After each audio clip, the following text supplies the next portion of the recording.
여러분 안녕하십니까? सभी को नमस्ते।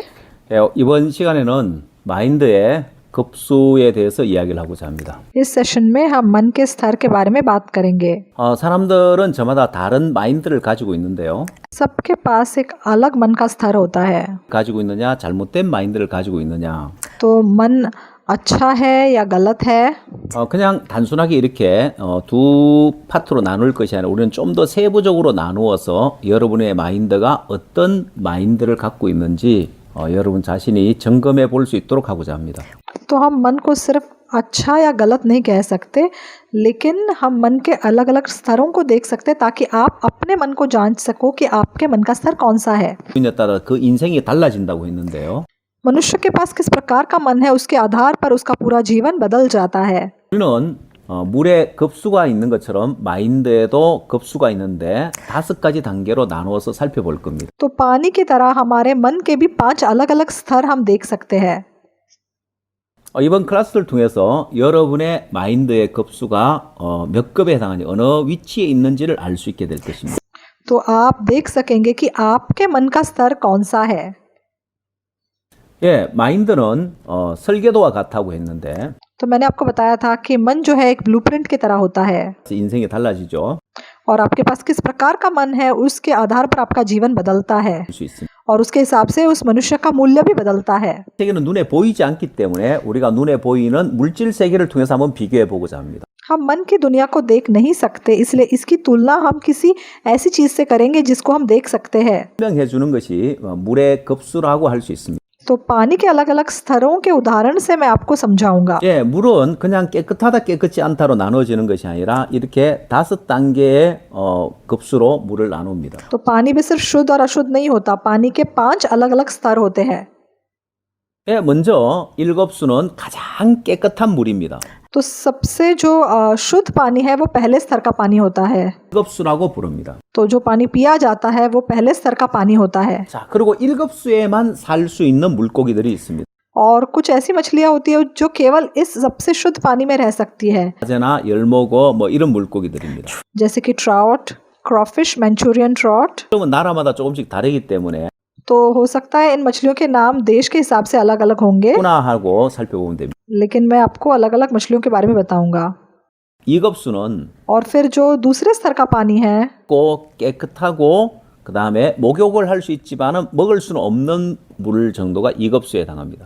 दूसरे स्तर का पानी साफ होता है, गंधहीन होता है, नहाने योग्य होता है, लेकिन पीने लायक नहीं होता। 한갈색의 물로서 바닥이 잘 보이지 않고 이끼가 깔려 있는 경우에 이제 물이 3급수에 해당합니다. तीसरे स्तर का जो पानी है वो भूरा पानी होता है, मिट्टी के रंग का होता है, उसमें काई होती है। 잉어, 붕어, 미꾸라지 뭐 이런 물고기 종류가 사는데요. और इस प्रकार के पानी में कार्प, रेड कार्प, कैटफिश, इस प्रकार की मछलियां रहती है। 아마 이렇게 잉어, 붕어 이런 물고기들은 여러분 가운데서 아는 분들도 있을 겁니다. तो आपने कार्प या रोहू जिसको कहते हैं इसके बारे में सुना होगा।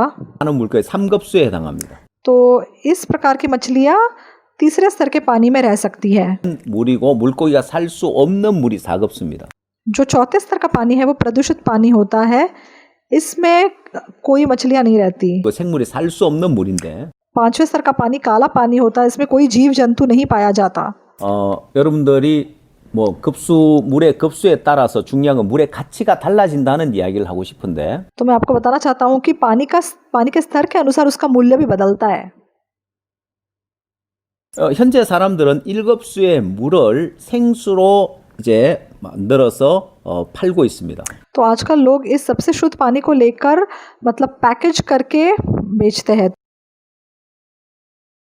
얼마 전에 피지 대사관에 갔을 때 तो कुछ समय पहले मैं फिजी के एम्बेसी गया था 거기서 주는 물은 피지 물이었습니다. और जो पानी उन्होंने हमें वहाँ पिलाया वो फिजी वाटर था 물을 만드는 회사 상표도 피지라고 돼 있었는데 और उनके ब्रांड का नाम भी फिजी वाटर था। 깨끗하고 맑고 깨끗한 물을 선전하는 의미에서 그렇게 이름을 지어서 팔겠죠. तो मुझे लगता है फिजी का साफ शुद्ध पानी एडवर्टाइज करने के लिए उन्होंने ऐसा नाम दिया होगा। 예, 사람들은 누구나 깨끗한 물을 마시기를 원하고 좀 더 깨끗한 물, 좀 더 순수한 물, 더 좋은 물을 원합니다. तो हर कोई साफ शुद्ध पानी पीना पसंद करता है। 그래서 이 1급수의 물은 굉장히 가치가 있죠. तो इस पहले स्तर के पानी का मूल्य बहुत ज़्यादा होता है। 자, 이 급수의 물은 먹을 수 없는 물이기 때문에 이 물의 가치는 떨어지고 दूसरे स्तर का पानी पिया नहीं जा सकता, इसलिए इसका मूल्य नीचे आ जाता है। 급수는 이제 환갈색 물이고 이끼가 껴 있는 물이기 때문에 사람이 이걸 목욕하기에도 잘 쓰지 않는 물이라고 할 수 있어요. और ये तीसरे स्तर का पानी मिट्टी के रंग का होता है, भूरा होता है, और मतलब नहाने के लिए लोग इसको इस्तेमाल नहीं कर सकते। 그냥 농업 용수 정도로만 사용할 수 있는 물인데요. और चौथे स्तर का पानी बहुत ही प्रदूषित होता है, सिर्फ ये पानी जो है खेती करने के लिए इस्तेमाल किया जाता है। 검은색 물이고 물이 심하게 오염되어서 아무런 생물이 살 수 없는 물입니다. और पांचवें स्तर का पानी काला पानी होता है, इसमें कोई भी जीव जंतु नहीं मिल सकता। 우리가 5단계의 급수로 물을 나눠 봤습니다. तो इस प्रकार हमने पानी के 5 अलग अलग स्तर आपको बताए। 자, 이렇게 우리가 급수를 나눠 보므로 तो जिस प्रकार पानी के 5 अलग अलग स्तर होते हैं, 주변에 접하는 물이 몇 급수에 해당하는지 우리는 정확하게 나누어 볼 수 있습니다. तो हम देख सकते हैं कि हमारा पानी कौन से स्तर का है। 강가에 갔을 때 अगर आप नदी के पास जाओगे 물 환갈색의 물이라면 और वहां पे अगर आपको मिट्टी के रंग का पानी दिखाई देगा तो 구나. अच्छा, ये तीसरे स्तर का पानी है। 또 여러분들이 그 물의 단계를 정확하게 나눌 수 있는 것처럼 और आप एकदम से पहचान सकोगे कि ये किस प्रकार का, कौन से स्तर का पानी है। 마인드도 정확한 급수를 나누기 위해서 이 물을 예를 들어서 설명하는 겁니다. तो मन के स्तर को समझाने के लिए मैंने आपको उदाहरण के तौर पे पानी के स्तर के बारे में बताया है। 자, 이 그래프는 한국의 생수 시장의 규모를 나타내는 그래프인데요. तो ये जो ग्राफ आप देख रहे हैं, ये कोरिया के पानी का मार्केट का एक ग्राफ है। 계속해서 상승하고 있는 그 시장 규모를 알 수 있는데요. तो ये एक ऐसा मार्केट है जो साल 2000 से तेजी से बढ़ रहा है। 물이 이렇게 돈이 될 줄, 물이 이렇게 시장에서 굉장히 가치가 이게 상승할 줄은 옛날 사람들 잘 몰랐죠. तो पहले लोगों को इसके बारे में मालूम नहीं था कि पानी की मार्केट इतनी बड़ी हो सकती है और पानी की मार्केट से इतने पैसे आ सकते हैं। 자, 전 세계적으로 이제 사람들은 생수를 많이 마시기 시작합니다. तो ना केवल कोरिया में, दुनिया भर में आजकल लोग मिनरल वाटर पीते हैं। 어디를 가든지 사람들은 이제 PT병에 들어있는 그 생수를 대접하는 걸 볼 수 있습니다. तो आप कहीं भी जाओ, आपको लोग वो मिनरल वाटर पीते हुए दिखाई देते हैं। 자, 여러분 수돗물과 생수의 값을 비교해 보면 तो अगर नल के पानी की तुलना आप इस मिनरल वाटर से करोगे 보통 500ml짜리 생수를 판매하는데요. तो आमतौर पे ये आधे लीटर की बोतलों में ये पानी बेचा जाता है। 예, 보통 수돗물은 1000리터 1톤에 얼마라고 이렇게 보통 계산을 하는데요. और जो नल का पानी होता है उसको टन के हिसाब से गिना जाता है। 수돗물의 값과 생수의 값의 차이는 굉장히 큰 차이가 납니다. लेकिन जहाँ तक पैसों का सवाल है, नल के पानी में और मिनरल पानी में बहुत ज़्यादा अंतर है। 봤을 때 수돗물보다 생수값은 약 한 1000배 정도 더 비쌌습니다. तो जहाँ तक कोरिया का सवाल है, मिनरल वाटर जो है वो नल के पानी से 1000 गुना ज़्यादा महंगा होता है। 그러면 तो अगर आप मिनरल पानी पीते हैं 여러분 굉장히 부자들입니다. तो फिर आप बहुत ही अमीर इंसान हैं, 마셔도 괜찮은데 क्योंकि कोरिया में आप नल का पानी भी मतलब आमतौर पे पी सकते हैं। 깨끗한 물을 마시기 위해서 1000배 더 비싸게 물을 마신다는 거예요. तो क्योंकि आप साफ और शुद्ध पानी पीना चाहते हैं, इसलिए आप 1000 गुना ज़्यादा पैसे उसमें लगा रहे हो। 예, 정수기를 사용하는 경우에 और जो लोग घर पे प्योरीफायर इस्तेमाल करते हैं 비싸게 칩니다. तो इसका दाम और भी ज़्यादा होता है। 이 시장 규모도 이제 연간 1조 원이 넘을 정도로 엄청난 시장을 차지하고 있습니다. तो कोरिया का जो ये वाटर प्योरीफायर मार्केट है वो लगभग एक साल में 120 करोड़ डॉलर के जितना है। 이제 수돗 물값과 정수기 물값을 비교해 약 한 4000배 정도 더 비싸게 물을 마시는 게 됩니다. तो अगर आप नल के पानी की तुलना इस प्योरीफायर पानी से करेंगे तो इसमें 4000 गुना अंतर है। 왜냐하면 정수기 기계도 사야 하지요. सबसे पहले आपको प्योरीफायर खरीदना होगा, 여기 필터도 갈아야 하죠. उसके अंदर के जो फिल्टर है आपको बार बार बदलने पड़ते हैं, 더 비싼 물을 마시. इसलिए ये पानी नल के पानी से 4000 गुना ज्यादा महंगा है। 그 돈을 아까워하지 않습니다. लेकिन लोगों को लगता नहीं कि वो पैसे इस पे बर्बाद कर रहे हैं। 그래서 돈을 아깝게 생각합니까? तो जब आप मिनरल पानी की बोतल खरीदते हो तो क्या आपको ऐसा लगता है कि आपने पैसे बर्बाद किए? 네, 사람들은 좋은 물을 마시기 위해서 비용을 투자하는데 그걸 아까워하지 않습니다. तो साफ पानी पीने के लिए लोग पैसा लगाते हैं, लेकिन उनको लगता नहीं कि उन्होंने पैसे बर्बाद किए। 그러나 लेकिन 좋은 마인드를 갖기 위해서는 투자를 하지 않습니다. एक अच्छा मन सीखने के लिए लोग पैसा लगाना नहीं चाहते। 그래서 우리는 전 세계 각국 정부와 일을 하면서 तो जब हम दुनिया भर के अलग अलग देशों के सरकारों के साथ मिलकर काम करते हैं 강 투자를 많이 해야 할 부분이 바로 마인드 교육이다. तो हमें सबसे ज़्यादा पैसे अगर किसी चीज़ पे लगाने चाहिए तो वो मन सीखने में है। 예, 우리가 마인드 교육을 할 때 तो जब हम ये माइंड एजुकेशन करते हैं CLF 강사 주 강사인 박욱수 목사님께서 대통령을 만나고 तो हमारे CLF के जो संस्थापक है वो काफ़ी देशों के राष्ट्रपतियों के साथ मिल चुके हैं। 앞서 나가시면 뒤따라가면서 장관을 만나고 차관을 만나고 이런 일들을 하고 있습니다. तो जब कभी पास्टर ऐसे देश जाते हैं राष्ट्रपतियों के साथ मिलते हैं तो हम भी जा कर के उनके लोगों को मिलते हैं। 만나 보면 तो हम जब जाते हैं तो 공통적인 것이 있습니다. एक समानता जो मैंने ऐसे लोगों में देखी है वो क्या है, जो राष्ट्रपति है या 장관이 되고 कोई बड़ा मंत्री है 대통령이나 장관이 되려면 뛰어난 마인드를 가지고 있어야 그 자리에 올라갈 수 있습니다. तो जो लोग राष्ट्रपति होते हैं या मंत्री होते हैं तो जरूर उनके पास एक उत्तम उत्कृष्ट मन का होना जरूरी है 뛰어난 마인드에 도달해 있는데 और वो पहले इस प्रकार का उत्तम मन हासिल कर चुके हैं। लेकिन समस्या क्या है, 그렇지 못하다는. उनके देश के लोगों के पास अभी तक ऐसा मन नहीं है। 뛰어난 마인드는 तो ऐसा एक उत्तम मन 마치 진주와 같습니다. एक मोती के समान है। 진주 조개가 있고 그 속에 진주가 들어 있는데 तो जैसे आप जानते हैं सीप होते हैं और सीप के अंदर हमें मोती मिलते हैं। 옛날에는 진주를 구하기 굉장히 어려웠습니다. तो पहले तो मोती मिलना आसान नहीं था 그래서 얻었기 때문에. क्योंकि वो सिर्फ समंदर में पाए जाते थे। 그러나 지금은 그렇지 않습니다. लेकिन आज ऐसा नहीं है। 제가 베트남에 갔을 때 जब मैं वियतनाम गया था 베트남에는 진주 조개 양식장이 있었습니다. तो वहां पे मैंने मोतियों की खेती देखी।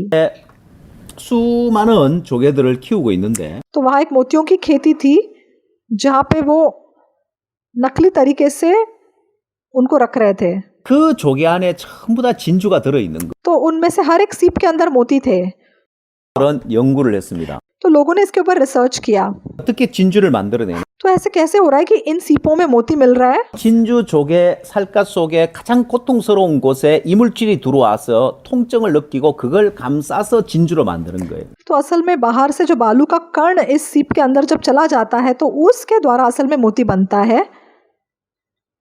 예, 사람들이 인위적으로 진주가 가장 고통을 느끼는 곳에 이물질을 넣어주고 तो लोगों ने क्या किया कि जानबूझ के इस सीप के अंदर उन्होंने एक बालू का कण जैसे डाल दिया। 이제 감안하기 위해서 막기 위해서 그것을 이물질을 감싸서 진주로 만드는 거예요. और सीप के अंदर छेद करने के द्वारा ये बालू के कण अंदर पहुंचाए जाते हैं। 예, 자연의 진주와 똑같은 성분이죠. तो ये बिल्कुल उन्हीं मोतियों की तरह होते हैं जो कि आपको समंदर में मिलेंगे। 그래서 옛날 우연히 진주가 만들어진 것처럼 तो जिस प्रकार पहले इत्तेफाक से हमें ऐसे मोती मिलते थे समंदर में, 세상에 뛰어난 마인드를 가진 사람들 तो जिन लोगों के पास संसार में ऐसा उत्तम प्रकार का मन होता है 마인드를 갖게 된 거죠. तो इत्तेफाक से वो लोग इस प्रकार का मन रख सके थे।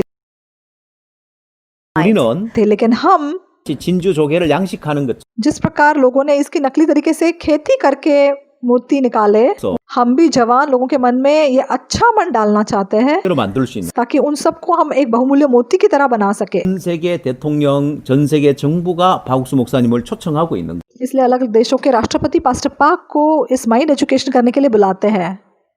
이 마인드 교육을 통해서 할 수 있는 많은 일들이 있습니다. तो इस माइंड एजुकेशन के साथ हम बहुत कुछ कर सकते हैं। 예, 그래서 목회자들도 이 마인드 교육을 배움으로 인하여서 और क्रिश्चियन लीडर्स भी इस माइंड एजुकेशन के बारे में सीख सकते हैं 폭넓은 사역을 할 수 있게 되어집니다. ताकि आपकी सेवकाई का घेरा भी आप और चौड़ा कर सके। 여러분들도 이 마인드 교육에 투자를 해야 합니다. तो आपको भी इस माइंड एजुकेशन में असल में पैसे लगाने चाहिए। 이 시간 여러분들이 마인드 교육을 듣는 이 자체도 여러분들이 시간을 투자하고 투자하는 부분이라 할 수 있는데 तो आप कह सकते हैं कि हाँ, हम ये वचन अभी सुन रहे हैं, ये लेक्चर अभी सुन रहे हैं, ये भी एक प्रकार का इन्वेस्टमेंट है। 우리 CLF와 함께하는 동안 लेकिन जब तक कि आप हमारे साथ CLF में जुड़े हैं, 계속해서 우리는 이 마인드 교육 프로그램을 진행해 나갈 겁니다. हम लगातार माइंड एजुकेशन के कार्यक्रम करते रहेंगे। 마인드에도 급수가 있는데 तो मन के भी अलग अलग स्तर होते हैं। 각자 다른 마인드의 급수를 가지고 있는데 हर इंसान का मन का स्तर अलग होता है। 여러분은 어느 정도의 급수에 해당하는 마인드를 가지고 있을까요? तो आपके मन का स्तर कौन सा है? 자, 먼저 마인드의 급수도 역시 5단계로 우리가 나눌 수 있는데요. तो मन के भी असल में 5 अलग अलग स्तर है।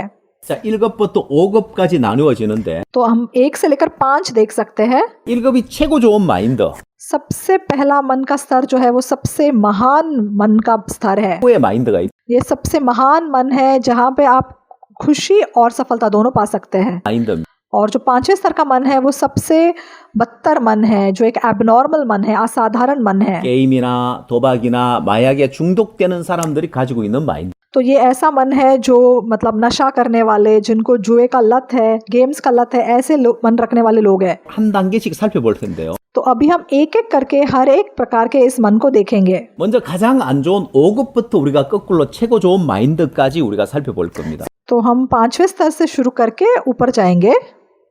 가장 안 좋은 비정상적인 마인드. तो ये मन का सबसे निचला स्तर है, इसको हम एबनॉर्मल मन कह सकते हैं, एक असाधारण मन कह सकते हैं।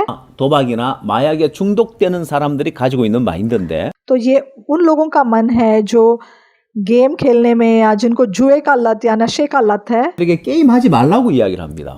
तो जो बहुत से बच्चे आजकल गेम्स के एडिक्ट हो चुके हैं, हम उनको बताते हैं कि आप गेम्स मत खेलो। 도박에 중독된 사람에게 도박하지 말라고 이야기를 합니다. तो जो लोग जुआ खेलने में गिरे हुए हैं, हम उनको कहते हैं कि जुआ मत खेलो। 마약하는 사람 마약하지 말라고 이야기하죠. और जिनको नशे की लत है उनको हम कहते हैं नशा मत करो।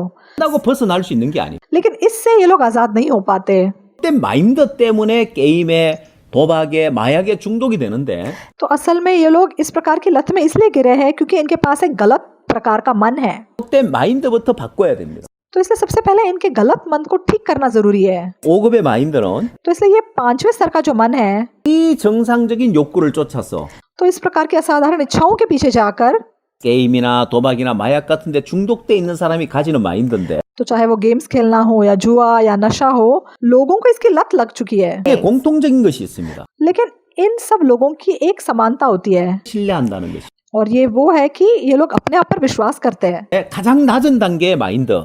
इसलिए ये मन का सबसे निचला स्तर है। 정상적인 욕구를 쫓아 살고 중독되어진 삶을 사는 가장 낮은 단계의 마인드를 가진 사람은 자기를 신뢰하는 잘못된 마인드를 가지고 있다라는 거예요. तो एक ऐसा मन जो असाधारण इच्छाओं के पीछे जाता है और जिसको लत लग जाती है, तो ये उस प्रकार के लोग हैं जो अपने आप पे विश्वास करते हैं। 한국은 인터넷이 발달되어 있습니다. तो कोरिया में इंटरनेट बहुत ज्यादा तेज है। 전 세계 이제 각 나라들도 빠른 속도로 인터넷이 보급되어서 빠른 속도의 인터넷이 공급되어 있는데요. तो काफी सारे देशों में आजकल तेज इंटरनेट होता है। 한국은 게임 중독된 젊은이들이 많습니다. लेकिन कोरिया में आजकल बहुत लोग ये गेम एडिक्शन में गिर गए हैं। 제가 어떤 한 청년 이야기를 들었는데요. तो मैंने एक जवान लड़के की कहानी सुनी थी। 자기가 게임에 중독된 적이 있었다고 하더라고요. तो वो कह रहा था कि वो बिल्कुल इस गेम्स का एडिक्ट हो चुका है, और वो कहने लगा 게임을 하다 보니까 한 달이 금방 지나갔어요라고. कहने लगा कि मुझे गेम खेलते खेलते 1 महीना निकल गया लेकिन पता भी नहीं चला। 제가 그 이야기를 듣고 제 귀를 의심했습니다. तो जब मैंने सुना तो मुझे लगा शायद मैंने कुछ गलत सुना। 금방 갔다는 건 이해가 되고 तो हो सकता है कि 1 दिन बीत गया और आपको उसके बारे में पता ना चला हो। 뭐 한 달이 금방 한 주간이 금방 갔다는 건 이해가 되는데 ये भी हो सकता है कि पूरा हफ्ता निकल गया और आपको पता ना चला हो। 한 달이 금방 갔다. लेकिन एक पूरा महीना बीत गया और आपको पता नहीं चला, मैं समझ नहीं सका। 계속 이야기를 이어나갔는데 तो मैं लगातार उस लड़के से बात करता रहा। 그런데 간섭 안 받고 게임만 하고 싶어서 वो कहने लगा कि मुझे गेम खेलने के अलावा और कुछ नहीं करना था। 친구하고 방을 하나 얻었답니다. तो उसके दोस्त और उसने मिलके एक कमरा किराए पे लिया 방을 하나 설치하고 और सबसे तेज इंटरनेट स्पीड उसने अपने घर में एक इंस्टॉल कर दिया। 한대 마련하고 दोनों अपने अपने कंप्यूटर लेकर आ गए 그다음에 뒤에 바로 침대를 딱 만들어 और जहाँ बैठे थे बिल्कुल पीछे एक बिस्तर लगा दिया 하다가 피곤하면 그대로 누울 수 있도록 ताकि खेलते खेलते अगर थक जाए तो वहीं पर बस लेट जाए।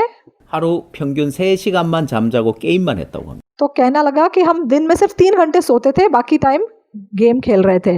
공기청정기를 하나 마련해 놓고 और उनके कमरे में एक एयर फिल्टर भी था। 왜 공기청정기는 왜 필요하냐? मैंने कहा अरे एयर फिल्टर की क्या जरूरत है? 계속 피우니까 तो कह रहे थे हम लगातार क्योंकि सिगरेट पी रहे थे 아까운 거예요. और फिर खड़े होकर खिड़की खोलना नहीं चाहते थे, इसीलिए। 밥은 어떻게 하냐? तो मैंने कहा खाना कैसे किया? 배달시켜 먹는. हमने खाना बाहर से मंगवाया। 먹으면 되는 게 아니라 필요한 생필품은. और अगर कोई चीज की तुम्हें जरूरत पड़ी होगी तो तुमने क्या किया? 그러면 음식 배달하는 사람에게 올 때 뭐 담배 좀 사다 주세요, 뭐 좀 부탁하면 사다 준다는 거예요. तो कहने लगा कि जो बंदा खाना लेकर आता है उसी को हम कहते हैं कि रास्ते में हमारे लिए सिगरेट लेकर आओ, ये लेकर आओ, तो वो लेके आता है। तो घर से वो एक बार भी बाहर नहीं निकले 한 달 했는데 금방 가더래요. और पूरा महीना गेम खेलते रहे और एक महीना ऐसे बीत गया 평균 하루 3시간만 잠자고. और दिन में 3 घंटे सिर्फ सोए थे 그러기를 2달 동안 했다고. और ऐसा ये लोग 2 महीने तक जिए 또 그만둬. और 2 महीने बाद उन्होंने बंद कर दिया। 저는 2달 그렇게 하다니 힘들어서 그만둔 줄 알았는데 तो मुझे लगा शायद ये लोग थक गए होंगे इसीलिए छोड़ा होगा, 그만둔 이유가 더 기가 막혔습니다. लेकिन क्यों उन्होंने बंद किया था वो कारण सुन के मैं और हैरान हो गया। 왜 2달만 하고 그만뒀냐고. मैंने कहा क्यों 2 महीने बाद तुमने रोक लिया? 아니 더 하고 싶은데 मैं तो और खेलना चाहता था, 할 수 있는데 खेल भी सकता था, 돈이 다 떨어져서. लेकिन पैसे खत्म हो गए। 자 이렇게 게임에 중독된 사람, तो जो लोग ऐसे गेम खेलने में गिरे हुए हैं, 게임에 중독이 됐을 आपको क्या लगता है क्यों वो ऐसे गेम्स में गिर गए हैं? 때는 어떤 남편이 자기 아내가 게임에 중독되었다고 상담을 요청한 분이 있었어요. तो एक आदमी मेरे पास आया था संगति करने के लिए क्योंकि उसकी पत्नी जो है वो भी ऐसे ही गेम्स में गिर गई थी, वो एक एडिक्ट हो गई थी। 전혀 모르는 사람이었는데 तो वो एक ऐसी औरत थी जिसको गेम के बारे में कुछ नहीं मालूम था, 어느 날 게임에 중독됐다. लेकिन एक दिन उसको गेम्स की लत लग गई 그리고 심지어 음식도 제대로 먹지 않아서 영양실조에 걸려서 병원에 실려갔다는. और इतना बुरा हाल था कि उसने खाना पीना छोड़ दिया, वो इतनी कमजोर हो गई कि उसको अस्पताल में भर्ती करना पड़ा। 게임에 중독되는 단계를 알 수 있었습니다. तो तब मुझे पता चला कि हाँ ये गेम की जो लत है वो कितनी गंभीर है। 네, 이 부인은 게임에 대해 전혀 아무것도 몰랐고 ये ऐसी औरत थी जिसे गेम के बारे में कुछ नहीं मालूम था, 부업을 했다고 합니다.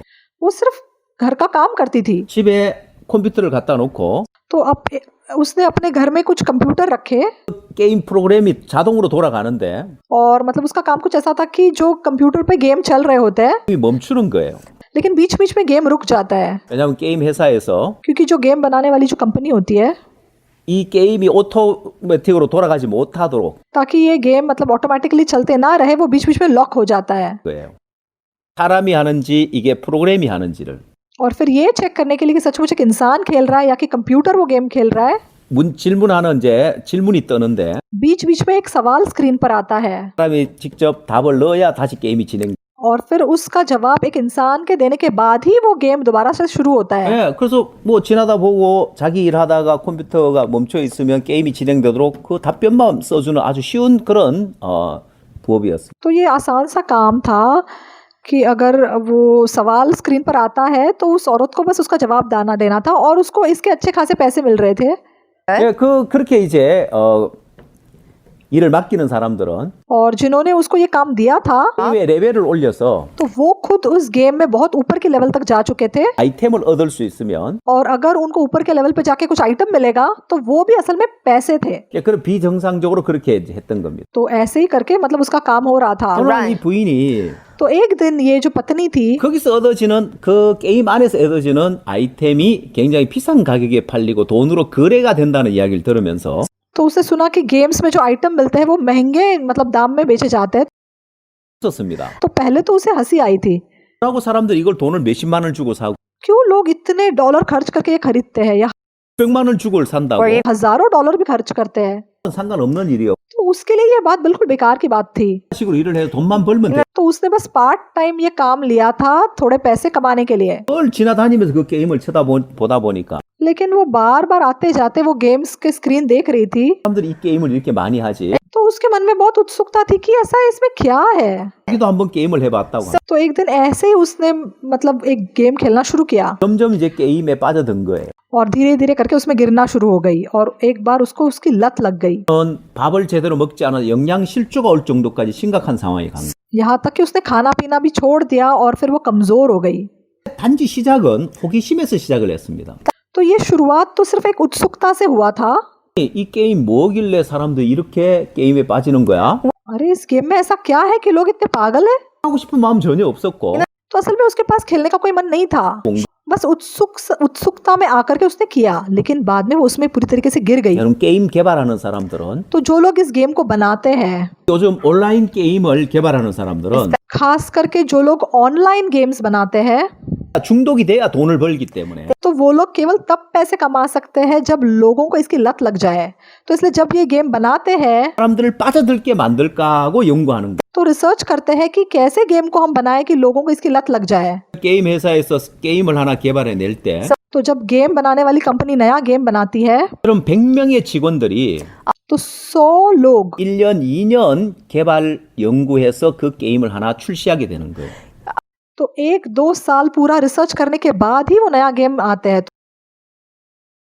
한번 생각을 해보십시오. तो आप सोच के देखो, 여러분을 속이기 위해서 आपको धोखा देने के लिए, 들게 만들기 आपको उसमें गिरने देने के लिए, 분명히 1년을 연구한다면 여러분 빠져들게 만들까요? 못 만? तो 100 लोग 1 साल भर इस पे रिसर्च कर रहे हैं आपको उसमें गिराने के लिए, तो आप इसमें गिरोगे या नहीं गिरोगे? आप बिल्कुल गिर जाओगे. 그래서 호기심에 시작했다가 빠져들더라는 거예요. तो जो चीज सिर्फ उत्सुकता से शुरू हुई थी वो एक लत में बदल गई. 예, 결국 그 내면에는 तो उसी के अंदर, 자기를 믿으니까 क्योंकि ये औरत अपने आप पे विश्वास कर रही थी. 이 게임에서 이 게임에 중독되겠어? अरे तुम्हें क्या लगता है मुझे क्या इसकी लत लग जाएगी? 그래서 게임 중독이 되는 거예요. लेकिन लोगों को लत ऐसे ही लगती है. तो जुआ खेलना भी ऐसा ही है. 끝이 난다고 하는 도박 तो लोग कहते हैं कि जुआ खेलना मरने के बाद ही खत्म होता है, 변화로 끊을 수 있습니다. लेकिन मन के बदलाव से असल में ये भी खत्म हो सकता है. 도박에 중독된 가족들이나 중독된 사람들 상담을 해준 적이 있는데 तो मैंने काफी लोगों के साथ संगति की है जिनको ऐसे जुए की लत थी. 아내가 서울에서 옷가게를 해서 돈을 잘 버는 그런 남편이 있었습니다. तो एक औरत थी जो सोल शहर में कपड़े बेच करके अच्छे खासे पैसे कमाती थी. 아내가 돈을 벌면 이 남편이 도박을 해서 돈을 다 날리는 거예요. लेकिन ये औरत जितने भी पैसे कमाती उसका पति सारे पैसे जुए में उड़ा देता. तो पहली बार जब मैं इनसे मिला 그런 돈을 많이 잃었는데도 तो इस आदमी ने चाहे इतने पैसे गवा दिए थे, 슬롯 머신에 중독이 돼 있는 사람이에요. वो उस स्लॉट मशीन का एडिक्ट हो गया था. 있으면 언제든지 내 인생 역전시킬 수 있다고. वो कहता मुझे सिर्फ 2 सिक्के दे दो मैं अपना पूरा जीवन बदल दूंगा. 내가 도박을 하다가 다 망했습니다. मैं इस जुए से पूरी तरीके से बर्बाद हो गया हूँ. 아내가 번 돈을 다 날렸습니다. मेरी पत्नी के सारे पैसों को मैंने बर्बाद कर दिया. मैं एक नाकामयाब इंसान हूँ. 이렇게 생각하는 것이 아니고 ऐसा सोचने के बजाय 언제든지 인생 역전시킬 수 있다고. मैं इसको अभी भी पलट सकता हूँ, इस प्रकार से ही अपने आप पे विश्वास कर रहा था. 네, 또한 경마에 중독된 청년이 있었는데 तो एक जवान आदमी था जिसको घोड़ों पर 이 पैसे 사람도 लगाने 제가 की 실제 लत 만난 थी. 분인데 तो ये एक ऐसा बंदा था जिससे मैं मिला था. 저는 젊어서 사업을 성공했습니다. तो मतलब ये जब जवान था तब से ही बहुत सफल था. 전에 और शादी होने से पहले 직원을 이제 6, 70명 두는 회사로 성장시켰고 उसने अपनी एक छोटी कंपनी बना रखी थी. 돈을 잘 벌었습니다. और मतलब जवानी में भी अच्छे भले पैसे कमा रहा था और उसकी कंपनी और भी ज्यादा बढ़ते जा रही थी. 주말에 후배가 이야기하기를 तो एक बार वीकेंड पे उसके किसी एक दोस्त ने उससे कहा, 이번 주말에 뭐 하실 겁니까? आप इस हफ्ते क्या कर रहे हो? 뭐 나 특별한 계획 없는데. ऐसा कुछ खास नहीं कर रहा हूँ. 그러면 경마장에 한번 가실랍니까? तो क्या तुम मेरे साथ घोड़े की रेस देखने के लिए चलोगे? किस लिए? 그냥 재미삼아서 한번 갑시다. चलते हैं, थोड़ा मजा कर लेते हैं. 네, 그래서 처음 그냥 구경 삼아 재미삼아 따라간 거예요. तो वो ऐसे ही बस थोड़ा मजा लेने के लिए देखने के लिए गया. 경마장에 갔으니까 자기도 이제 베팅을 한 거예요. और क्योंकि वो वहां पे गया उसने उन घोड़े पे भी पैसे लगाए. 적은 돈을 했습니다. थोड़े से पैसे लगाए. 근데 자기가 이제 베팅한 말이 우승을 한 거예요. लेकिन उसने जिस घोड़े पे पैसे लगाए थे वही घोड़ा जीत गया. 뭐 어디까 운이 좋았구나라고 생각했습니다. तो उसे लगा हो सकता है ये तो सिर्फ मेरा मतलब लक था. 이제 그 후배를 따라서 한 번씩 경마장에 가게 되었는데 लेकिन ये बीच बीच में जब कभी अपने इस दोस्त के साथ ये घोड़ों की रेस देखने गया, 베팅한 말이 우승을 하는 거예요. लेकिन हमेशा ऐसा हुआ कि जिस भी घोड़े पे ये पैसे लगाता वही घोड़ा जीतता. 그때 그에게 무서운 생각이 하나 들어왔어요. और तब जो है एक बहुत ही भयानक सी सोच इसके मन में आई. 생각이 하나 들어왔어요. एक बहुत ही डरावनी और खतरनाक सोच आई. 나의 소질이 있는갑다. मुझे लगता है मैं इसमें बहुत माहिर हूँ. 내가 베팅하는 말이 늘 우승하는데 मैं जिस भी घोड़े पे पैसे लगाता हूँ वही घोड़ा जीतता है. तो बाकी लोग क्यों नहीं कर पाते? 걸었는데 मैंने तो बहुत ही थोड़े पैसे लगाए थे. 돈을 베팅하면 내가 큰 돈을 벌겠구나. तो अगर मैं ज्यादा पैसे लगाऊंगा तो और भी ज्यादा कमाऊंगा. 그리고 그는 계속 이제 경마장을 가게 됩니다. और फिर लगातार वो ऐसे घोड़ों की रेस देखने के लिए जाता रहा. 어떤 사업도 다 잃어버리게 되고 तो जो कंपनी उसने बनाई थी वो बिल्कुल बर्बाद हो गई. 많이 지게 되고 उसके बाद उसके ऊपर बहुत सारा कर्जा आ गया और वो पूरी तरीके से मतलब बर्बाद हो गया. 도박을 끊지 못하는. लेकिन तब भी ये पैसे लगाना जो था वो छोड़ नहीं सका. 그래서 가족들이 다 모였습니다. तो एक ऐसा समय आया जब उसके पिता बहुत गंभीर रूप से बीमार हुए थे और पूरा परिवार इकट्ठा हुआ. 또 누나들 다 모였는데 उसके भाई उसकी बहनें सब इकट्ठे हुए थे 아버지가 위독했는데 다행히 회복을 하셨어요. और पिताजी गंभीर थे लेकिन फिर भी वो थोड़ा ठीक होने लग गए 하기 전에 और जब वो वापस अपने अपने घर जाने वाले थे 처럼 이렇게 아버지가 이렇게 잘못하면 돌아가실 그런 위험한 어떤 그런 상황이 올 수도 있는데 तो मेरे पिताजी दोबारा इस प्रकार मतलब गंभीर हालत में पहुंच सकते हैं 아버지 장례를 위해서 좀 돈을 각자 좀 모으자. तो सबने क्या सोचा कि पिताजी के मरने के बाद उनके अंतिम संस्कार के लिए हम थोड़े पैसे जमा करते हैं 놓고 갔어요. तो उन्होंने कुछ पैसे जोड़ के $3,000 लगभग अपने माँ के हाथों में छोड़े थे 이 돈은 다른 데 쓰지 말고 만약에 아버지가 돌아가시게 되면 그때 장례 비용으로 사용합시다. तो ये पैसे कहीं और मत खर्च करना सिर्फ पिताजी मरने के बाद हम इसे खर्च करते हैं 돌아가고 난 다음에 तो ये सारे भाई बहन वापस जाने के बाद 어머니가 그 돈을 빌려달라는 ये जवान लड़का माँ के पास जाके माँ से वो पैसे मांगने लगा 갚아드리겠습니다. माँ थोड़े ही दिनों में ये पैसे वापस कर दूंगा 이 돈은 너희 아버지 장례 비용이다. माँ ने मना किया नहीं ये पिताजी के अंतिम संस्कार के लिए हम जमा कर रहे हैं 7만 빌려달라고 하는 겁니다. तो मैं ये नहीं कह रहा हूँ कि मुझे दे दो मैं बस उधार मांग रहा हूँ मैं वापस कर दूंगा 또 졸라대니까 어머니가 어쩔 수 없이 줬어요. लेकिन वो पीछे ही पड़ा इसलिए माँ ने उसे पैसे दे दिए 저는 경마장으로 바로 가서 तो वो एकदम से उस घोड़े की रेस देखने गया और दोबारा से पैसे लगाए और फिर सारे पैसे गवा दिए 자기 스스로도 이야기하는 거예요. और अपने आप को ये कहने लगा 나는 인간도 아니다고. सच में मैं इंसान भी नहीं हूँ 비용을 또 날려버렸어. कैसे अपने पिताजी के अंतिम संस्कार के रखे हुए पैसों को भी मैंने बर्बाद कर दिया 하는 게 중요한 것이 아니라 तो आपको पछताना जरूरी नहीं है 왜 도박에 중독됐느냐 근본 원인을 알아야죠. वो आपको पता होना चाहिए कि क्यों आप इस प्रकार के जुए खेलने में गिर गए 마음을 버리기 전에는 अपने आप पर विश्वास करने के मन को फेंकने से पहले 벗어나오지 못하게 됩니다.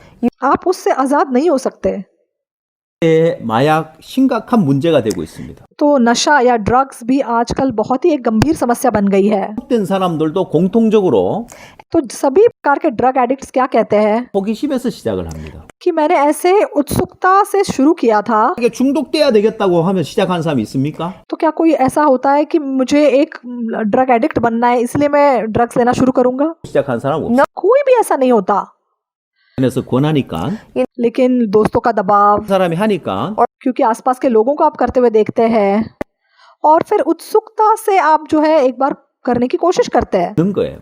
लेकिन इन सबको क्या लगता है मैं जब चाहूँ ये छोड़ सकता हूँ क्यों 그건 마약하고 중단했으니까. क्योंकि मैंने एक दो बार करके पहले भी छोड़ा था 왜 사람들이 마약을 못 끊지? तो बाकी लोग क्यों नहीं छोड़ पाते 끊어도 뭐 아무런 뭐 검단 현상 없고 괜찮은데. तो मैं तो बिल्कुल ठीक हूँ मेरे अंदर ऐसे कोई लक्षण नहीं है 예, 그러다가 6개월 뒤에 또 한두 번 하게 되고, तो 6 महीने बाद ऐसे लोग दोबारा एक दो बार ड्रग्स करते हैं 왜 한두 번 하게 되고 और फिर कुछ महीनों बाद एक दो बार और करते हैं 중독되어져 가는 거예요. और धीरे धीरे इन लोगों को ऐसे ड्रग्स की लत लग जाती है और अब ये ऐसे लोग बन जाते हैं जो इससे आज़ाद नहीं हो पाते तो शुरुआत में जो है हमेशा 그런 사람들이 자기를 신뢰하는 마음을 갖고 있더라는 거예요. तो लोगों को किसी चीज़ की लत क्यों लगती है क्योंकि उनके अंदर अपने आप पे विश्वास करने का एक मन होता है 게임이나 도박이나 마약보다 더 무서운 것이 자기를 신뢰하는 마음입니다. तो असल में गेम्स जुआ या नशे की लत से ज्यादा खतरनाक अपने आप पर विश्वास करने का मन होता है तो जब हम ये बोलते हैं 사람들은 나는 뭐 게임, 도박, 마약 뭐 나 이런 데는 중독 안 돼. तो आपको लगता है अच्छा गेम्स जुआ नशा मैं तो ऐसा इंसान नहीं हूँ 이 프로를 한번 보십시오. लेकिन टीवी प्रोग्राम्स के बारे में सोच के देखो 주부들 가운데 तो जितनी भी पत्नियां होती है 중독된 사람이 많습니다. तो हाउसवाइफ्स खास करके इतनी औरतें मतलब ड्रामा की एडिक्ट हो जाती है 본 경험이 있을 거예요. मुझे लगता है आप में से कुछ लोग भी ऐसे होंगे जो ऐसे ड्रामा देखने के आदी थे 동남아를 갔을 때 तो एक बार जब मैं पश्चिम एशिया गया था 저녁 7시에 시작하는데 तो एक ऐसा कोरिया का ड्रामा आता था शाम को 7 बजे 얼마나 인기가 많은지 लेकिन वो इतना ज्यादा मशहूर था 9시가 되면 차가 다니지 않는다는 거예요. कि आप सड़क पर 7 बजे के बाद एक भी गाड़ी नहीं देख सकते 일찍 들어가 그 드라마 보러 일찍 집에 들어가고 तो लोग ऑफिस से जल्दी छुट्टी करके उस ड्रामा देखने के लिए घर जाते हैं तो लोग ऐसा कहने लगे 저녁 7시에 남편이 아내한테 전화 길게 하면 이혼당한다. तो अगर पति फोन पर पत्नी से ज्यादा लंबी बात करेगी तो उसको तलाक मिल जाएगा क्यों 봐야 되는 시간이 क्योंकि अभी ड्रामा का टाइम हो गया है 길게 잡고 있으면 तो अगर आप ड्रामा देखने में उसके लिए रुकावट बन रहे हो 예, 사실 드라마에 중독되는 것도 마찬가지입니다. तो असल में ये भी एक प्रकार का एडिक्शन है लत है 저는 TV 드라마를 잘 보지 않습니다. तो मैं ज़्यादा ड्रामा वगैरह नहीं देखता, 여행을 하러 다니면서 लेकिन जब मैं दुनिया भर में इस प्रकार के माइंड लेक्चर देने के लिए जाता हूँ, 한국의 동남아시아에 한국의 대장금이 아주 인기 있었던 시절이 있었어요. तो एक ऐसा समय था जब आशिया में देजानगम नाम का ड्रामा बहुत ज़्यादा मशहूर हो गया था। 굉장히 많은 사람들이 이 대장금을 보면서 열광을 했었는데 लोगों को ये ड्रामा इतना ज़्यादा पसंद था, 어떤 드라마인지를 잘 모릅니다. तो मैं ठीक से नहीं जानता इस ड्रामा में ऐसा क्या है। चाहे मैं कोरिया से हूँ, 인기가 있어 사람들에게 대장금 이야기를 좀 하려면 나도 대장금을 한번 볼까 하는 생각이 들었어요. तो लोगों को ये इतना पसंद है, इतना मशहूर है, तो मुझे लगा कि शायद मुझे भी एक बार देख लेना चाहिए। 대장금 한 편도 보질 않아요. लेकिन मैंने एक भी एपिसोड नहीं देखा। 왠지 아세요? पता है क्यों? 여러분 많은 사람들이 대장금 드라마에 중독이 되는데 तो बहुत से लोग इस ड्रामा को देख के इसके एडिक्ट हो जाते हैं। 중독이 안 되겠냐는 तो मेरे अंदर ऐसी कौन सी खास बात है कि मैं इसे देख के इसका एडिक्ट ना हो 첫 जाऊं। 한 편을 보고 나면 एक एपिसोड देखने के बाद 다음 편 보고 싶 मुझे दूसरा एपिसोड देखने का मन करेगा, उसके बाद तीसरा, और इस प्रकार अंत तक मैं इसको देखूंगा और फिर मैं भी एडिक्ट हो जाऊंगा। इसलिए मुझे खुद पे विश्वास नहीं करना चाहिए। 면 अगर कोई ऐसा ड्रामा है, 드라마 재밌을까 재미없을까 ये ड्रामा मजेदार है या नहीं है, 그냥 보면 빠져들게 돼 있습니다. ऐसी बात नहीं है। आप अगर देखेंगे तो जरूर उसमें गिर जाएंगे। इसलिए खुद पे विश्वास मत करो, 언제든지 중독될 수 있. क्योंकि आप ऐसे इंसान हैं जो आसानी से इस प्रकार की चीजों में गिर सकते हैं। मैं भी गेम एडिक्शन या गैम्बलिंग में ऐसे आसानी से गिर सकता हूँ। 드라마에 중독되는 걸 볼 और जब आप लोगों को देखते हैं जो बिल्कुल ड्रामा के एडिक्ट हो जाते हैं, 때는 경우가 있는데 तो जब हमें किसी चीज की लत लग जाती है, 한 사람이 빠져드는데 우리도 빠져들 수 있다는 거예요. तो आपको सोचना चाहिए कि अगर दूसरे लोग इसमें गिर सकते हैं तो मैं भी गिर सकता हूँ। इसलिए खुद पे विश्वास मत करो। 그걸 시작할 것이 아니라 तो उत्सुक होकर आपको कभी ड्रग्स लेना शुरू नहीं करना चाहिए। 나 여기 중독된다. आपको पता होना चाहिए अगर मैं एक बार लूंगा तो जरूर मुझे इसकी लत लग जाएगी। इसलिए शुरुआत भी नहीं करनी चाहिए। 믿지 않으면 आपको खुद पर विश्वास नहीं करना है, 벗어날 수 있어요. तो फिर आप इससे आजाद हो सकेंगे। 그때 마인드 때문에 게임에 도박에 마약에 중독이 되더라는 तो इस असाधारण मन की वजह से असल में लोगों को गेम्स की या जुए की या नशे की लत लग जाती है। 신뢰하는 마인드. इसलिए जो मन सबसे निचले स्तर पे है वो ऐसा मन है जो अपने आप पे विश्वास करता है। 에도 이야기하기 तो बाइबल भी हमें क्या बताती है? 28장 26절에 नीति वचन 28 के 26 में लिखा है, 믿는 자는 미련한 자요 지혜롭게 행하는 자는 구원을 얻을 자니라. जो अपने आप पर भरोसा रखता है वो मूर्ख है और जो बुद्धि से चलता है वो बचता है। 자기의 마음을 믿는 자가 미련한 자. जो अपने आप पर भरोसा रखता है वो मूर्ख है। 보통 아버지가 술주정뱅이인 경우에 तो जिनके पिता शराबी थे या फिर हिंसक 할 थे, 경우에 और ऐसे इनके बच्चे क्या सोचते हैं कि मैं कभी अपने पिताजी की तरह नहीं करूंगा। 우리 아버지 때문에 우리 엄마가 고통을 당하고 तो मेरी माँ ने पिताजी की वजह से इतने दुख उठाए, 자식들이 이렇게 고통을 당하는데 मेरे भाई बहनों ने इतने दुख उठाए, 그럼 저렇게 살지 말아야 돼. इसलिए जिस प्रकार का जीवन मेरे पिताजी ने जिया मैं कभी ऐसा जीवन नहीं जीऊंगा। 자, लेकिन आपको पता है ऐसे लोगों के साथ भी अंत में क्या होता है? 사람들이 ज्यादातर ऐसे लोग 아버지와 같은 삶을 따라가는 걸 봅니다. बिल्कुल अपने पिताजी के समान जिए बिना नहीं रह पाते हैं। क्यों? 자기를 믿는 거예요. क्योंकि अपने आप पर विश्वास करते हैं। मैं अपने पिताजी की तरह नहीं जीऊंगा। इस प्रकार से वो अपने आप पे विश्वास कर लेते हैं। 자기 마음을 믿는 것이 미련하다는 तो जो अपने आप पे विश्वास करता है अंत में वो मूर्ख बन जाता है। 9절에는 और अगर आप नीति वचन 24 के 9 को 한 देखें, 자의 생각은 죄요 거만한 자는 사람의 미움을 받느니라 했습니다. मूर्खता का विचार भी पाप है और ठट्टा करने वाले से मनुष्य घृणा करते हैं। 자, 결국 이 두 말씀을 합해 보면 अगर आप इन दो वचनों को जोड़ दोगे 믿는 자가 미련한 자고 तो जो अपने आप पर भरोसा रखता है वो मूर्ख है, 여기 죄라면 मूर्खता का विचार भी पाप है, तो फिर 를 믿는 마음이 죄라는 것입니다. तो इसका मतलब यही होता है कि जो अपने ऊपर भरोसा रखता है 그래서 가장 낮은 단계의 마인드, तो वो ही असल में पाप है। 자기를 신뢰하는 그것이 가장 낮은 단계의 마인드라. तो सबसे निचले स्तर पे वो मन है जो अपने आप पे भरोसा रखता है। 번째 파트로 넘어가서 तो दूसरी ओर 우리가 성공하고 행복한 삶을 살기 위해서는 어떤 마인드를 가져야 되느냐? तो एक सफल और खुशी से भरा हुआ जीवन जीने के लिए हमें क्या करना चाहिए? 5급을 살펴봤다면 अगर आप 5वें स्तर के मन को देखते हैं, 우리가 4급의 마인드를 살펴보겠습니다. अब हमने देख लिया, अब हम चौथे स्तर पे चलते हैं। 마인드인데요. तो ये वाला मन का स्तर भी असल में निचले मन का स्तर है। 육체의 욕구를 따라서 하는 마인드고 ये वो मन है जो शरीर की इच्छाओं के पीछे जाता है। 마인드입니다. ये भी एक गलत मन है। 육체는 세 가지 욕구가 있습니다. तो तो शरीर की 3 इच्छाएं होती है। 예, 식욕이 있고 성욕이 있고 수면욕이 있습니다. खाने की इच्छा, सोने की इच्छा और सेक्स की इच्छा। 육체 욕구를 따라 사는 이 삶은 और शरीर की इच्छाओं के पीछे जाकर जीने वाला जो जीवन है, 기력한 삶을 살게 돼 있습니다. आपको एक बहुत ही निकम्मा जीवन जीने के लिए बना देता है। 욕구를 따라서 절제하지 못하는 삶, और ये वो जीवन है जो आप अपने आप पर नियंत्रण बिना करके जीते हैं। तो कुछ लोग अपने खाने पर नियंत्रण नहीं कर पाते, 어떤 사람은 성욕을 절제하지 못하고 कुछ लोग अपनी सेक्स की इच्छा पर नियंत्रण नहीं कर पाते, 절제하지 못. और कुछ लोग अपनी सोने की इच्छा पर नियंत्रण नहीं कर पाते। तो आज के समाज में 성공한 위치까지 갔는데 तो कुछ ऐसे लोग हैं जो सफल तो हो चुके हैं, 절제하지 못해서 죄를 짓고 그 쌓아놓은 명성과 위치를 다 잃어버리는 경우가 있어요. लेकिन मान लो अपनी सेक्स की इच्छा को क्योंकि वो नियंत्रण में नहीं रख सके, इसलिए जो भी सफलता उन्होंने अपने लिए पाई थी वो सब बेकार हो गई। 사실 성공하기 위해서는 뛰어난 마인드를 가져야 되는데 तो अगर आपको सफल होना है तो आपके पास एक उत्तम मन होना जरूरी है। 성공한 사람들이 사급에서 일어나는 이런 낮은 욕구를 쫓아가면서 그들 인생이 다 무너지느냐. तो ऐसा क्यों है कि कुछ सफल लोग एक निचले स्तर का मन रखते हैं और फिर अपने जीवन को बर्बाद कर देते हैं।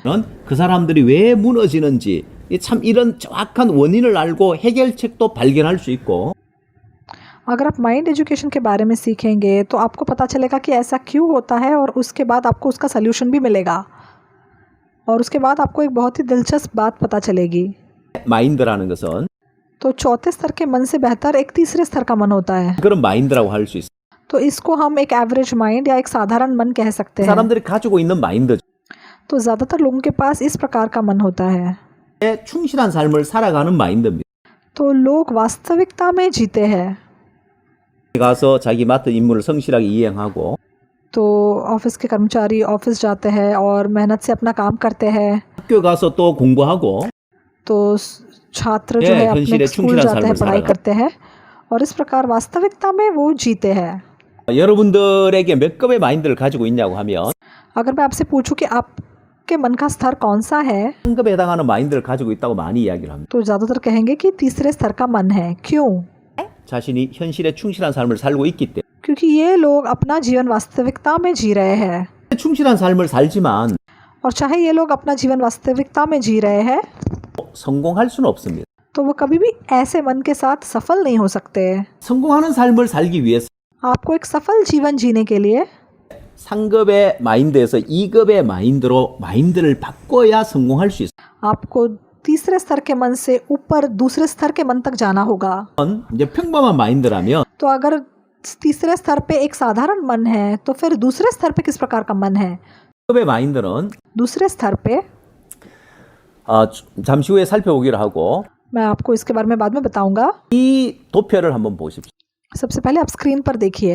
마치 저울과 같은데 तो ये एक तराजू की तरह है। 너와 4급의 마인드, 5급의 마인드가 있어요. तो यहाँ पे तीसरे स्तर का मन और फिर एक तरफ चौथे और पांचवें स्तर का मन है। 이 상급의 마인드, 현실에 충실한 삶을 살고 있다는 이야기를 했죠.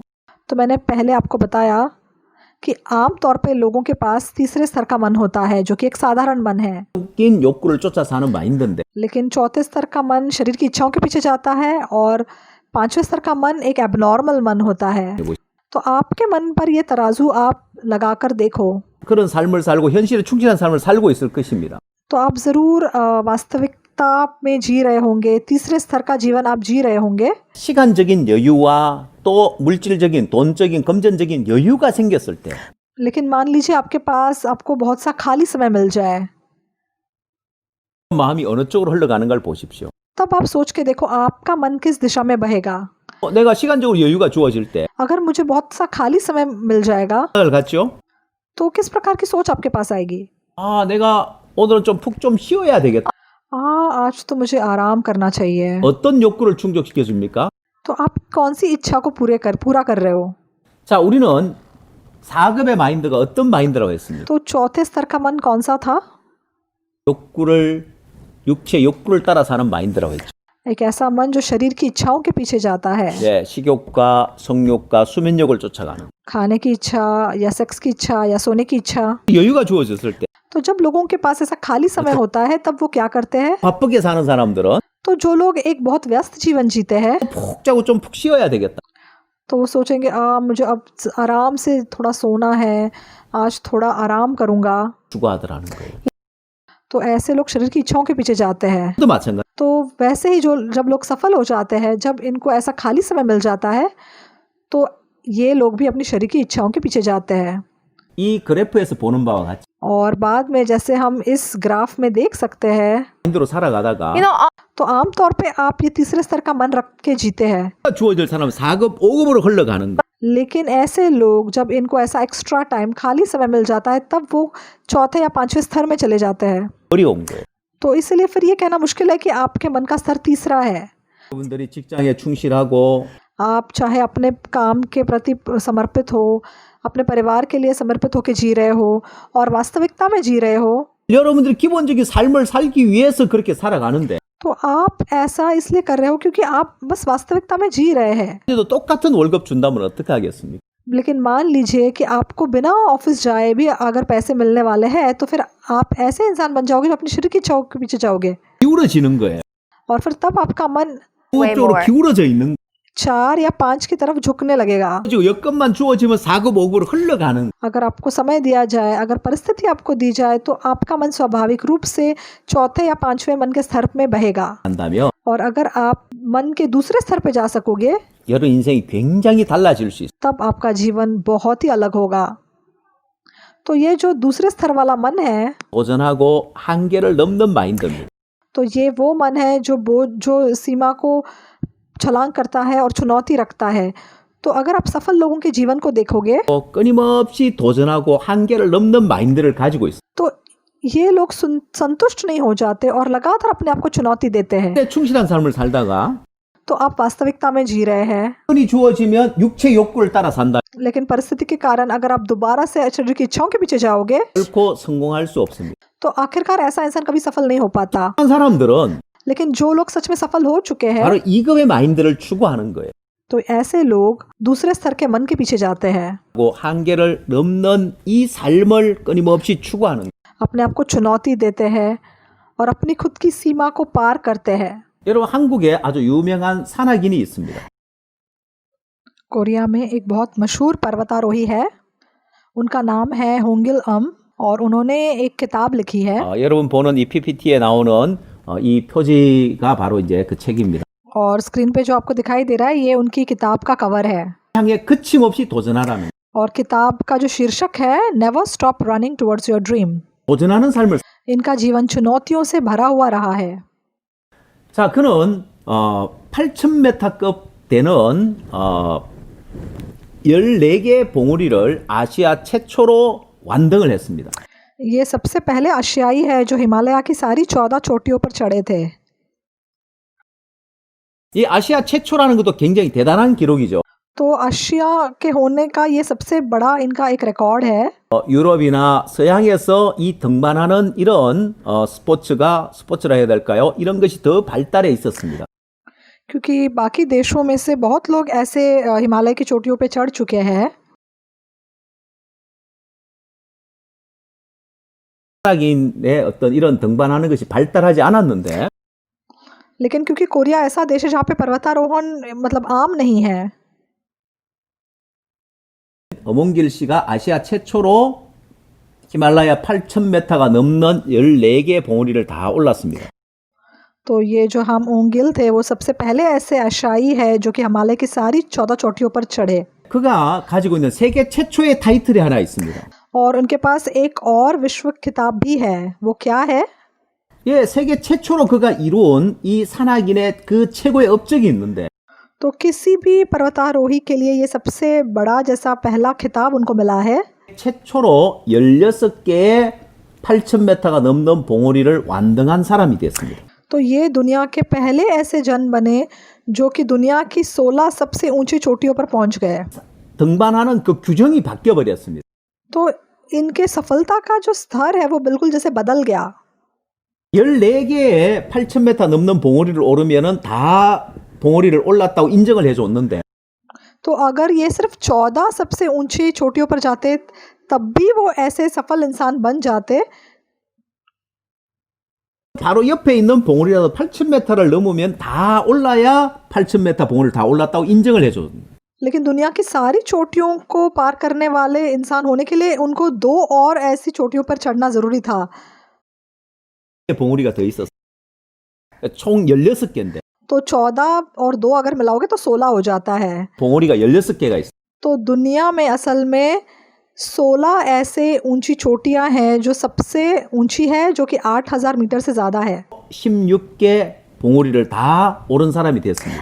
लेकिन जब रूल बदल गए तब ये होंगम गिल दुनिया के सबसे पहले इंसान बन गए जिन्होंने ये 그럼 그가 어떻게 16개 봉우리를 다 완등할 수 있었느냐? खिताब पाया।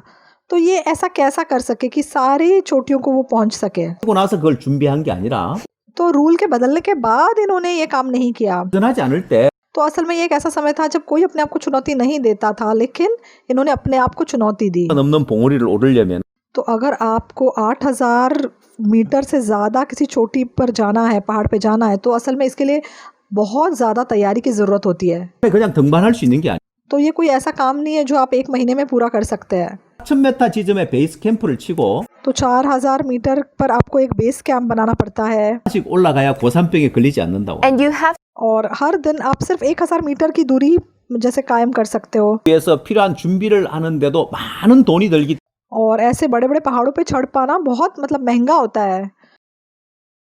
스폰서사를 구하고 तो आपको स्पॉन्सर्स ढूंढने पड़ेंगे, आपको अपनी एक टीम बनानी पड़ती है, उसके लिए ट्रेनिंग लेनी पड़ती है, 하기 위해서 और फिर ऐसे पहाड़ों पर चढ़ने के लिए 돈이 들어가는 तो बहुत समय और बहुत पैसा इस पे लगाना पड़ता है। 그런 규정이 바뀌기 전에 그냥 자기 스스로 도전하는 삶을 산 거예요.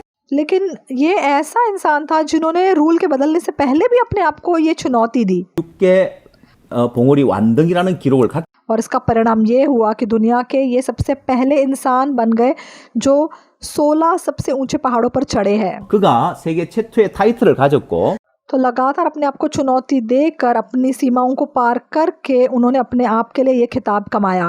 원정대를 만들었어요. 2005 में ह्यूमन एक्सपेडिशन नाम का अभियान उन्होंने शुरू किया 도전하지 않은 그 일을 산악인으로 최초로 일을 했습니다. और एक पर्वतारोही होने के नाते उन्होंने एक ऐसा काम किया जो पहले शायद किसी ने नहीं किया है।